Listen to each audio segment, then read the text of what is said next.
Ortega Peña, peronista, candidato a diputado nacional por la Capital Federal por el Frente Justicialista de Liberación. Este año que ha transcurrido, ha dejado como saldo y como símbolo de la dictadura militar la masacre de Trelew.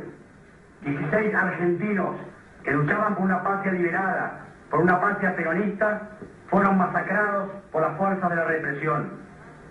Desde la banca nos comprometemos a investigar hasta sus últimas consecuencias ese hecho y demostrar terminantemente lo que todo el pueblo sabe, que fue el ejército de ocupación quien fusiló a esos patriotas, como hace 16 años fusiló al general Valle y el coronel Suárez a otros tantos patriotas que luchaban por su liberación. Soy Eduardo Duhalde, secretario de la agrupación de abogados peronistas. Nosotros, los que hemos estado y estamos en contacto permanente con los prisioneros de nuestro movimiento y todos aquellos que encarnan las posiciones populares, sabemos bien que estas elecciones del 11 de marzo no es una concesión graciosa del sistema, sino que serán arrancados estos combatientes, los muertos y los que están prisioneros en 17 años de lucha sin cuartel.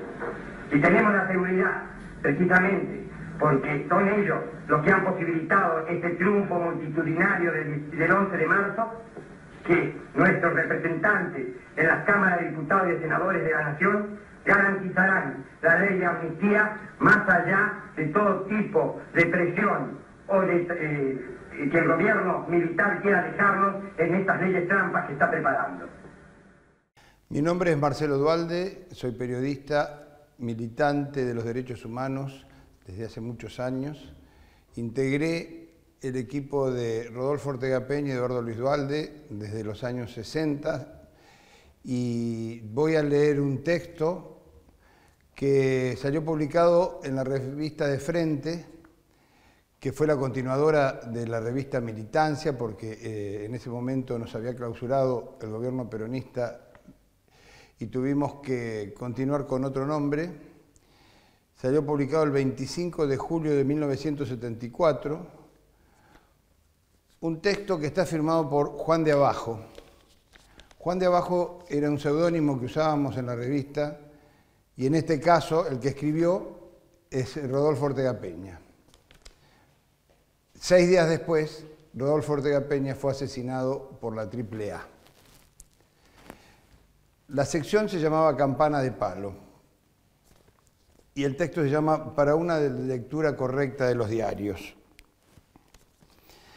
Y dice así: todos sabemos que los diarios son grandes empresas capitalistas, que sus cables provienen de interesadas agencias internacionales, que además responden a los peores intereses del país y que, como si fuera poco, están la Secretaría de Prensa y Difusión, los servicios, la autocensura, los avisadores, etcétera, etcétera, de manera que uno lee lo que ellos quieren que lea. Es lo que estos diarios o sus sociólogos denominan crear opinión. No es más ni menos que el sometimiento ideológico y la deformación informativa como método de dominación. Pero muchas veces se olvidan estas cosas cuando uno lee concretamente un diario. Y no basta saber leer para efectuar una verdadera lectura de los diarios. La lectura correcta está estrechamente ligada con el grado de conciencia política del lector. Si tenemos presente lo que señalábamos al principio, si no olvidamos que, como decía el artículo de Frente del número anterior, los medios de comunicación son productores y transmisores de la ideología dominante. Si no olvidamos esto, la tarea es fácil. Una serie de premisas contribuyen a esta buena lectura. En primer lugar, hay que tener presente que no estamos ante informantes objetivos. La prensa permitida por el sistema o es abiertamente prensa de los enemigos del pueblo o un periodismo raquítico, amordazado por las propias leyes de juego, que entonces reduce su propuesta informativa a una sutil invitación al lector para leer entre líneas. En segundo lugar, debemos siempre preguntarnos y verificar cuál es la fuente de información.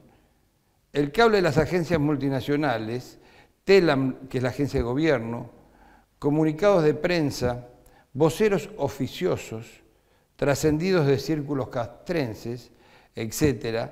A partir de allí la cosa comienza a ser más clara, pero muchas veces, como sucede con la crónica diaria, la noticia es presentada como propia por el diario. Conviene entonces formularnos algunas otras preguntas. ¿Quién se beneficia con la noticia tal cual es presentada? ¿Qué se busca con esos tratamientos de los hechos? Y si es lógica y posible la versión que nos proponen consumir. Un ejemplo práctico permite ver cómo se aplican estos razonamientos. Insisto, repito, esto salió publicado el 25 de julio de 1974 y está hablando de la penetración de los medios de comunicación y la utilización de la información para deformar la realidad. Hace 40 años que esto fue publicado por la revista que conducían Ortega Peña y Duhalde. Vamos al ejemplo práctico que permite ver cómo se aplican estos razonamientos. La muerte de Arturo Monroy, en ese momento ministro del Interior había sido, y la represión siguiente es un buen ejemplo. Hagamos de cuenta que hemos olvidado la reciente y siniestra participación de Monroy en la dictadura de Lanusse. La prensa, La Nación, Clarín, La Razón o La Opinión le dedicaron frases como «ha muerto un paladín de la democracia». Podemos preguntarnos entonces, ¿quién lo califica así? Pues los diarios de Gainza Paz, Los Mitre, Frigerio, Peralta Ramos y Timerman. Luego este señor Monroy es alabado por la oligarquía de todo pelaje.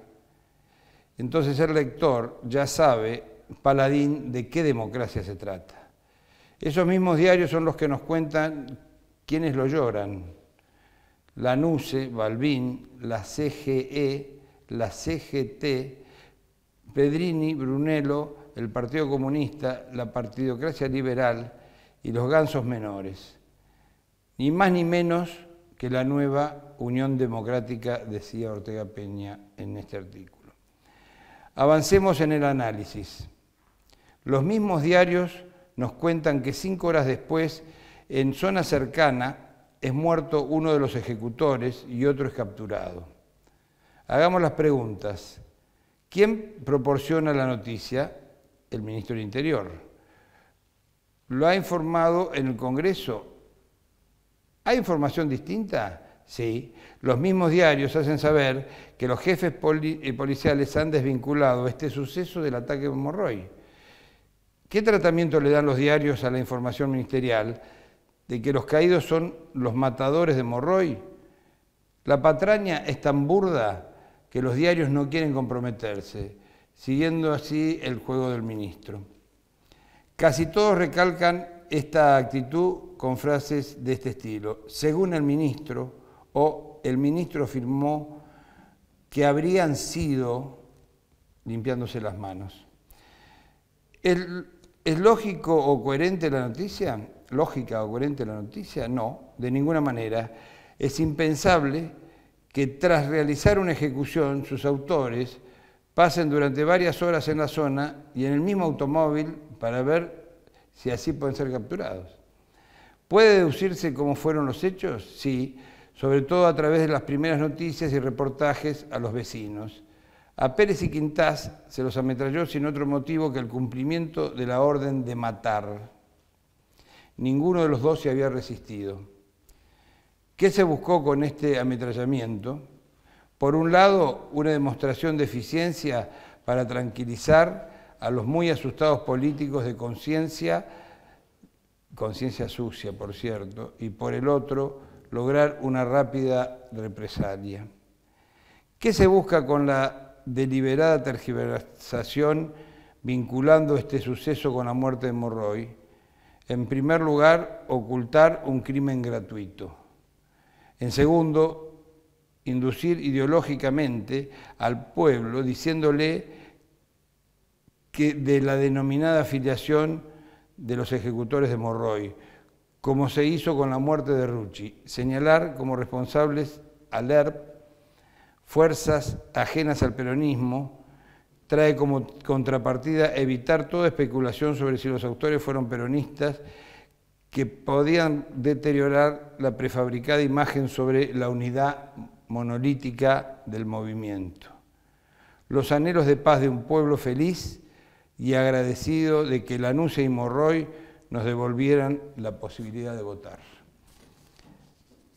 Es importante poder ver el tratamiento que se le daba entonces, hace 40 años, a las noticias, cómo trabajaban los medios de comunicación, y nos podemos dar cuenta que sigue pasando lo mismo, con la diferencia que los monopolios que conducen los medios de comunicación son cada vez más poderosos.